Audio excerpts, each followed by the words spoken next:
Pourquoi mentir quand on est mandataire de justice? Bon, voilà la question essentielle. Alors, pourquoi mentir quand on est mandataire judiciaire? En fait, c'est relativement simple. Le mensonge n'a de valeur que si l'objectif du mandataire, c'est de liquider votre entreprise. Heureusement, tous les mandataires ne sont pas comme ça. Mais aujourd'hui, on va parler des mandataires qui ont cet objectif-là. Donc, le mensonge va intervenir dès que vous êtes mis en redressement judiciaire et que vous avez d'accorder par le tribunal de commerce une période d'observation. Alors je rappelle que la période d'observation, c'est la période qui va durer pour un entrepreneur qui aura besoin de démontrer que son entreprise est viable. Donc là, on va avoir affaire donc à un mandataire qui a déjà, dès le jugement d'ouverture de la procédure, demandé à l'entrepreneur de lui communiquer des documents. Les mensonges, ils vont commencer à partir de là. Les mensonges vont commencer par le fait que le mandataire dira qu'il n'a pas reçu certains documents. Alors les documents qui sont importants, c'est par exemple les inventaires, ça peut être la valeur des stocks, ça peut être la valeur d'avoir que l'entreprise a et qu'elle doit percevoir. On va revenir tout à l'heure dessus, notamment quand on va parler des mensonges dans le domaine des créances. Mais le mensonge n'a d'essence que si vous comprenez que le mandataire a besoin de tricher sur des chiffres dans un but précis, démontrer au tribunal de commerce à la fin de la durée de la période d'observation que votre entreprise n'a pas la capacité de payer le passif qui a été arrêté au jour de l'ouverture de la procédure. Alors, en mensonge, il y a quoi? En mensonge, il y a le mensonge, par exemple, par omission. C'est-à-dire, un mandataire, il a, par exemple, droit de réduire votre passif sur une créance doit baisser par rapport à ce qui a été déclaré à l'origine, ce qu'on appelle une réduction de créance. Donc le mensonge, il peut intervenir au moment où, quand vous dites au mandataire, il y a X euros de déclarés en créance, mais on peut la réduire, cette créance, au moins de 30%. Là, le mandataire, il va procéder dans un premier temps, faire semblant de ne pas comprendre votre demande. Donc son mensonge, il va intervenir dans le fait qu'il ne dira pas au tribunal de commerce que vous avez une réduction de possible sur cette créance-là. En tout cas, il le fera, ou elle le fera, parce que c'est un mandataire. Moi, on va parler au féminin, parce que c'est un mandataire féminin auquel j'ai eu droit. La créance, il acceptera, ou elle acceptera de la réduire qu'après le jugement de liquidation judiciaire. C'est là que commencent les premiers mensonges. La partie où toute la période d'observation, vous aviez droit à ce qu'on appelle des réductions, des dégrèvements, des rejets de créances, voire même l'inexistence d'une créance. Alors, le mensonge le plus absolu, c'est quand on vous met dans votre passif une dette qui n'a pas lieu d'être, qui aurait dû être annulée parce que vous avez les preuves, parce que vous avez amené les éléments, parce que sur le plan comptable, elle n'a pas lieu d'être là. Donc là, on est dans la gestion par le mandataire de ce qu'on appelle les créances du passif. C'est-à-dire les créances, c'est-à-dire toutes les factures qui sont dans vos comptes et ce que vous allez devoir payer si, à la fin de la période d'observation, on vous accorde un plan de redressement. Donc les mensonges du mandataire ont une fonction principale. 1. De dire que le passif est trop gros, donc on va faire le premier mensonge, c'est de gonfler le passif. Ça me paraît une évidence. Le deuxième mensonge, c'est dire que vous n'avez pas la capacité, en tant qu'entreprise, à avoir une activité qui va pouvoir permettre de payer les dettes. Donc, pendant la période d'observation qui doit démontrer que vous avez la capacité de régler vos dettes, on va d'un côté mentir en augmentant le passif et de l'autre côté ne pas vouloir le réduire alors que vous avez des abandons, des réductions, des rejets ou des dégrèvements. Alors ça se montre avec des documents à l'appui. Quand on veut attaquer un mandataire dans le domaine du mensonge, parce que le mensonge induit indirectement, tout de suite après, dans la procédure, ce qu'on appelle une escroquerie à jugement. Le mensonge, c'est pour obtenir un titre, c'est pour obtenir un jugement. Mais si le jugement, il est obtenu sur des mensonges qui ont été écrits dans des conclusions, dans des mensonges qui ont été écrits dans des rapports, les fameux rapports de la période d'observation, qu'on n'a pas, qu'un entrepreneur n'a pas, ou très très très rarement. En tout cas, il ne peut les avoir souvent qu'après un jugement de liquidation, quand vous entamez une procédure d'appel ou de contestation. Donc là, la stratégie du mensonge dans le domaine de la période d'observation, elle est évidente. Mais elle peut être aussi une période de mensonge par complicité. C'est-à-dire que quand le mandataire travaille par exemple avec un commissaire-priseur, le commissaire-priseur, c'est celui qui va être délégué par le mandataire pour avoir à disposition les stocks ou les inventaires. Donc il y a deux manières de travailler. Il y a le commissaire-priseur vient dans l'établissement, il aide ou il participe aux inventaires en cours et de temps en temps, il collecte des documents complémentaires au titre de la comptabilité.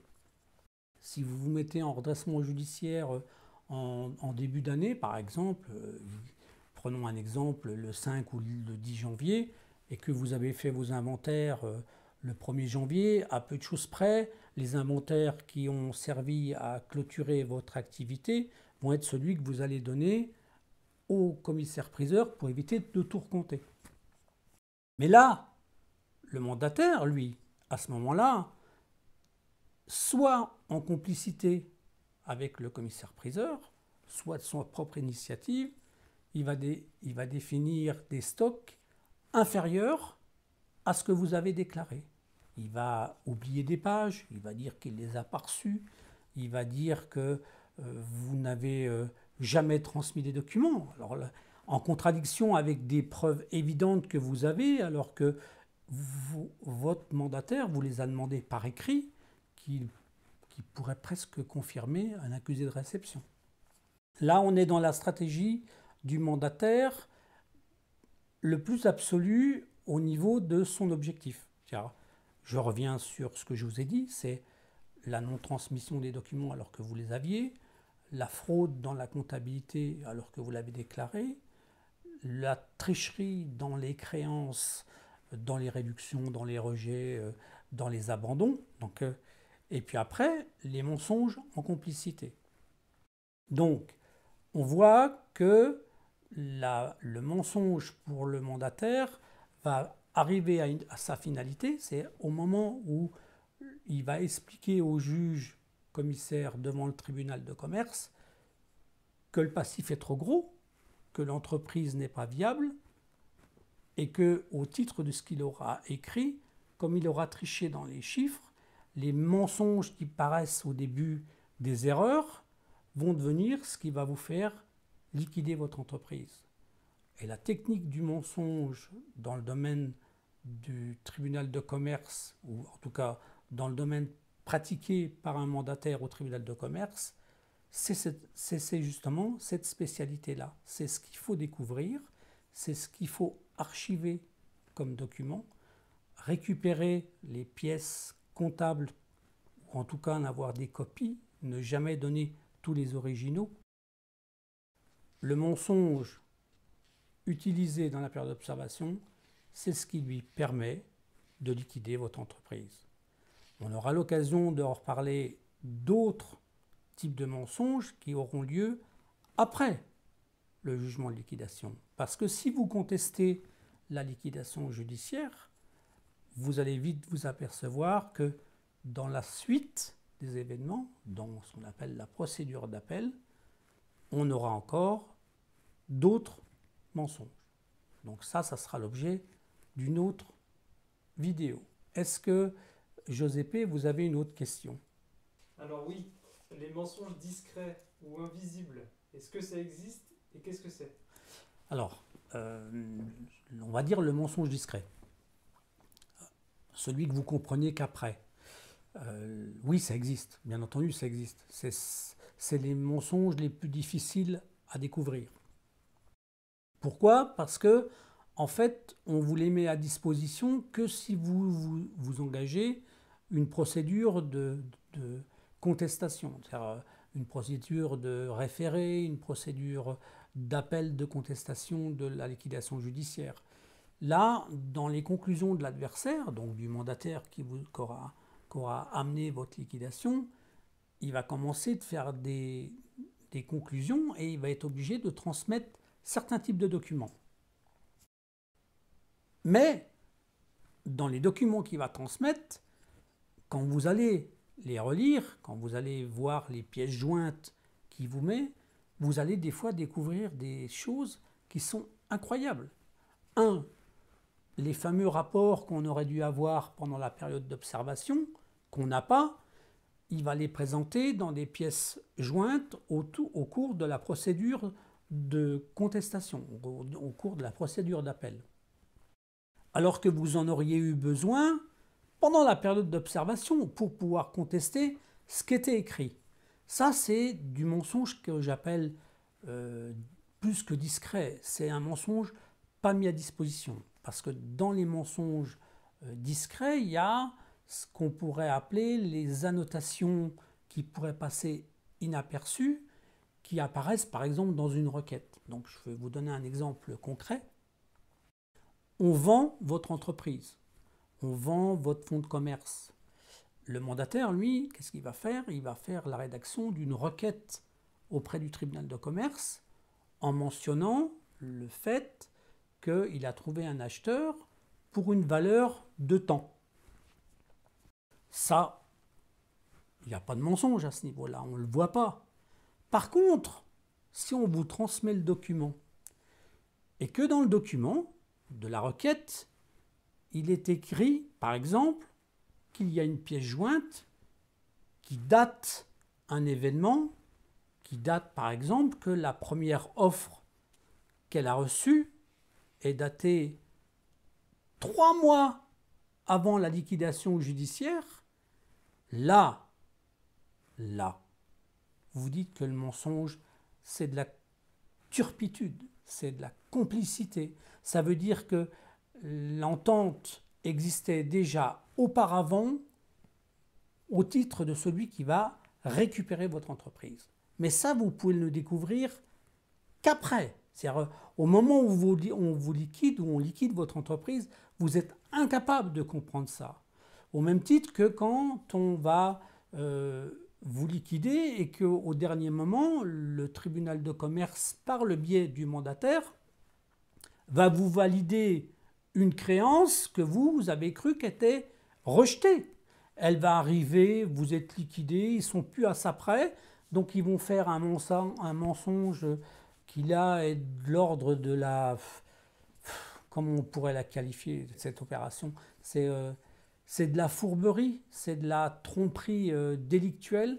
On vous met au passif une créance qui n'avait pas lieu d'être là. Vous êtes liquidé depuis déjà 2 mois, 3 mois.